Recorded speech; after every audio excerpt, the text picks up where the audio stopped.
ดีใจกับซาจ่อยด้วยนะจ๊ะได้รับข่าวดีขอบคุณยายนาราเด้อขอบคุณยายมากๆนะคะเฮ้ยเอาอีกอันหนึ่งคุณยายคือไข่ให้แล้วก็น้ำเนาะพรยังหลายแพ็คอยู่เด้อผู้ใดอยากซอยซาจ่อยกันเนาะพรไตเปื้อนเนาะมาขลังเปื้อนต้องอันคุณยายวะเอาน้ำกับไข่ไปต้มกิน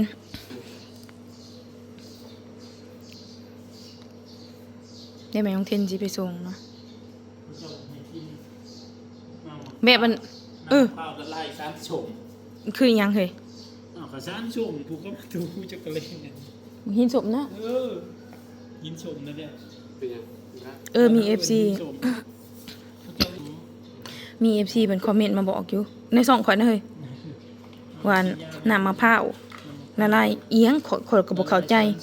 ข่อยบ่เข้าใจตัวนั้นเด้อหินสมบ่ละลายนิ้วบ่เฮ้ยมันก็จะว่ากินทุกวันเดี๋ยวมันจะละลายนิ้วหายเลยหินสม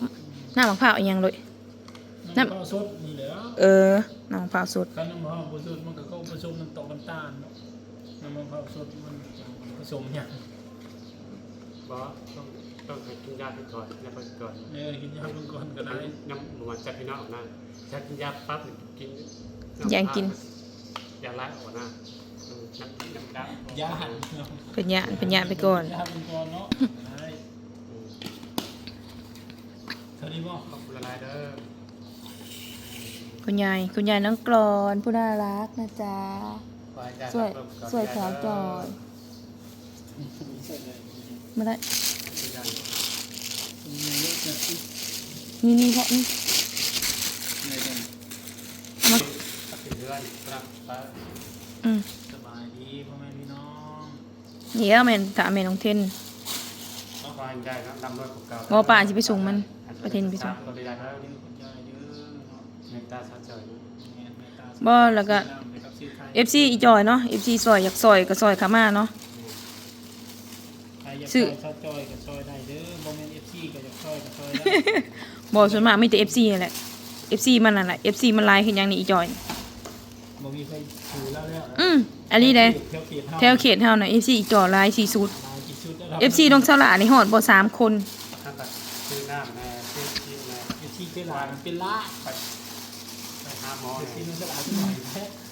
หน่อยเป็นหมอเพิ่นแนะนำพี่น้องเอ้ยก็บอกไปได้ในคลิปเฮาคลิปก่อนกินยาไอ้ทำไอ้มันคือครับกินไปเรื่อยๆเนาะอย่าน้ำแล้วคุณจะตัดผักกับเฮ้ยมึงสิกินเบิดมื้อละ2ผู้บ่กล้าบ่น้ำเนาะถ้ามีผู้ใหญ่เนาะมือละตุ๊กมือละลิตรเพิ่นว่าบ่เพราะว่าให้กินน้ำร้อนๆเพราะว่าบ่สมมุติมีผู้ใหญ่จะดีซื้อให้ก็เอาอีกหน่อยเนาะเอาซื้อน้ำแม่ครับน้องเฮากินน้ำเฮากินตลอดอยู่แล้วให้น้ำถ้ากินตลอดได้น้ำกินตลอดไข่นี่ต้มเว้ยเฮ็ดจังได๋ไก่ต้มผัดก็ได้ผัดคือเขาเจ้าข้าวเนาะแต่ข้าวบ่อยากเพิ่นให้กินเนาะบ่อยากข้าวเว้ยบ่อยากข้าวมันบ่อยากข้าวพี่เนาะเอาผัดหัวเป็นนั่นนิ่วแล้วบ่อยากบ่หัวได้ๆหัวบ่อยากแต่ได้มาบ่อยากกินเป็นกินบ่อยากทราบบ่ช่องเนาะตาบ่อยากก็อดชากินหั่นแหละซาตะคอนี่แหละเนาะเป็นนานเลยเป็นตาปลายายอายุยังเด็กยังน้อยสิไปตายมันบ่มีแนวเลยมันเศร้าผู้ใดก็เศร้าผู้ใดเป็นก็เศร้าเขาว่าถ้ามันใหญ่ได้บ่ผ่ากระต้าเนาะถ้าผ่าตาดิถ้าบ่ผ่าตาคันมันใหญ่ไอ้มันหันก็เริ่มเป็นจำได้ข้าวสารกับมีข้าวสารเว้ยข้าวสารเฮากินยาเฮากินหยังมันก็ละลายดอกก็ละลายออกเนาะแต่ว่ามันหักเป็นเราพี่น้องคอมเมนต์มาบอกเลยเด้อเนาะว่ากินหยังได้แน่นางว่ากินมะม่าบ่ผิดบ่เนาะสงสัยนางอยากกินมะม่าบ่ว่าจังได๋ คอมเมนต์มาบอกเลยเด้อเนาะว่า ตา กินเอียงแน่เนาะเป็นโรค ก็ให้กินยาก็ให้เศร้าไว้ เป็นโรคไตนี่เนาะ แก่พวกไปนั่นพี่น้อง ไตเนาะไตเปื้อนว่าแล้วก็ทางบ้านเฮาเอิ้นมาคือดังแล้วแม่น้องเต้นสิมาส่งเพิ่นให้เพิ่นไปพักผ่อน กินข้าวเพิ่มมาหัก แรงสิลงมานอนพี่อีกจ้ะบ่ บอกเราบอกเราสาวว่า กินแล้วเรา สิลงไปนอนนำอีเอื้อยก็บอกเราเราจะบ่เป็นห่วงเอามึงไปไสแล้วบ่บอกเราละหึน มาหา เราหายเสียใจมึงไป ไปนะฮะ อืม ปลาเรา ไปนั่นไปนี่บ่บอกเรามีแต่ไปงก ตอนทราบว่าตอนทราบสกินมาหนึ่งเขาแล้ว ๆอืม แต่แล้วถ้าเขาไม่รับผมมาแล้วเธอนะครับ ถ้ามาเลี้ยงกันหนึ่งเฮ็ดได้อยู่แตัวามันก็เฮ็ดได้อยู่แตัวา ได้ ก็หนึ่งข้าวเฮ็ดอยู่เฮ็ดกินให้เราแล้วก็บอกเราว่าห้ามสิลงไปนอนในมีเอื้อยันเจ็บกลางค่ำกลางคืนหลายคนก็บอกเราจะบ่เป็นห่วง ว่าจะมาคืนเนี่ยมันมานอนฮะยันปลายา เฮ็ดยันปลาตายปลาแม่ ใครมันเพื่อน ก็ยัง เพ เป็ ราะ น ว่า อีกอย่างมันก็สาวไปคิดหยังมากมายปลาลุงว่ะ FC ว่ะก็ที่พวกก็ มากินของเศร้าอีกแล้ว จะได้กระผากเด้อพี่น้องไปผักซอยซอจอยเนี่ยเนาะ มีตาเสริม เมตตาซอจอยเนี่ยเนาะ FC อีจอย FC อีจอยเนาะหลายอีดอก FC เพราะว่ายาหมอเพิ่นจัดมาให้นะกิน10 มื้อ ปวดยา แล้วก็เบิดยาแล้ว ยา ทานหมอแนะนำให้ไปเอกเบิ่งใหม่เนาะไปเอกโกเบิ่งใหม่ว่ามันสลายบ่มันยาเปื้อนละบ่มาไขลังน่ะเนาะ ดาวดึงแต่เราเนี่ยกิน เหล้าเบียร์ของดอง ของดอกหมูปัด มาม่านี่ก็ดองตัวบ่เนาะบ่พี่น้องมาม่าบ่ พริกเฮ้ยมัน บ่แสดงว่ากินได้แต่ไข่แต่เกลือแล้วซะเฮ้ย ไข่ปลาทูกินได้ ปลาทูกินได้บ่มันบ่ดองบ่เฮ้ย ดอก ปลาทูปลากระป๋องกินบ่ได้นะปลากระป๋องมันดองมันอยู่ในแอบปลาทูสิกินได้แต่ว่าว่าจังได๋ กินมันเพียง มึงระวังกินเมื่อวานนี่บ่ฮู้เนาะเต็งกับห้องคุณพี่เพิ่นน่ะโทรซาจอยมากินน้ำเด้อเตียวนั่นเฮ้ยเนาะ ทั้งกระลาสิจิมนะปลากระป๋องกับกิน มึงงดก่อนเฮ้ยมึงงดก่อน ถูกก่อนกินลาไข่ นี่มึงกินตัวนี้โดด ไข่กินผัก เน้นๆเนาะเพิ่นว่าให้กินอันนี้ ฮักกะสิอยากจะคอยเก็บไปเลย แต่ก็มี มาส่งเลย มียาอยู่หมองหนึงเนาะเพิ่นว่ากวด 4,000 บาทผู้พี่น้องหมองหนึงนะแต่บ่มีเงินดอกให้กินยาไปซะก่อน ห้ามเบอร์เสื่อมมันหมดถึงกับห้ามหมอตัวนั้น มันบ่ถือกับไปหาหมอใหม่ อืม มึงลองห้อง3เวลาเนาะกินยาเช้าเที่ยงแรงนี่มันกินไปแล้วเช้าเที่ยงกินแล้วยังแต่ตอนแรงรอเบิ่งมื้อแรงนี่ว่ามันสิเจ็บบ่เฮ้ยหาเก็บแห้งมานี่2-3คืนบ่เฮ้ยจักคืนน่ะเก็บแห้งมานี่ เมื่อนอนเทปปีพาเลย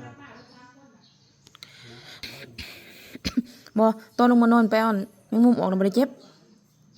เจ็บแต่บ่แห้งบ่เฮ้ย เจ็บมาแห้งแต่มือทำให้มือหมอเลย แต่ จะคอมก่อนนะ แต่มันบ่แห้งพี่น้องเจ็บ พาชมมาเราเรียกอยากกินแล้ว รักษาตัวเจ้าของก่อน ซาตคอทราบพักแล้วข้ากับหมู่มันใจต้องทำมองก่อนกินต้องทำหมู่มองกันที่นั่นได้นะต้องทำหมู่มอง มื้อแรงเขาสิกินมันก็นั่งเบิ่งเขาเลยเอาเขาสิกินเมียนี่ กินน้ำขาด มันก็กินน้ำอันนี้เลยอารมณ์กับกินบ่ได้นะพี่น้องแต่รักนักกับเพิ่นให้กินน้ำสะอาดที่สุดเนาะให้กินน้ำละลายเพราะว่าให้ถ่ายเบาออก ยังเป็นอักเสบนะมันเป็นอักเสบต้องกินนะ ไอ้โน่มาหาเอ้ยจ้อยนี่ตินี่ เค็มหันบุ เข้มเฮ้ยของไตมากินเข้ม เกลือกับมันกินเกลือกับมันกิน เกลือก็บ่ต้องกินถ้าล่ำเอาเลย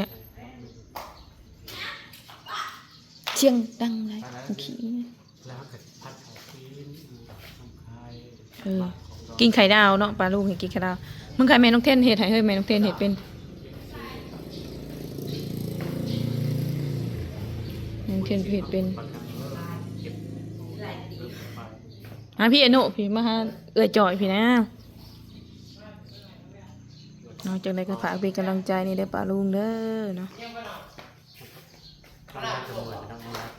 นอนไลน์กับเมื่อยบ่เคยมึงก็อย่านอนไลน์จนนั้นมันสิ ไปงานไปได้มาก เอาไปน้ำเอาไปเอาสบายดีไป ฮะ เวียมึงกับโง่ไปเยี่ยมใครมาแดง ไปผู้เดียวก็ได้ไปหลายคนแล้วมันงามกัน เอาไปกันเนี่ย กินได้ที่เป็ดหน่อยเนาะผู้อยากจะดีเรื่องส่งแม่น้องเทน มาให้ใส่เป็นนัว มึงก็กินนั่นจืดๆมึงก็บ่ต้องใส่มึงก็บ่ต้องใส่แป้งนัวใส่อันนะปีกนี่ธรรมดานี่ เฮ้ยไม่ยังมันเลยตามมาแล้วนั่งคุณบอกให้กินลาย เป็นกำลังใจให้เอื้อจอยใช่ไหมไอ้หนู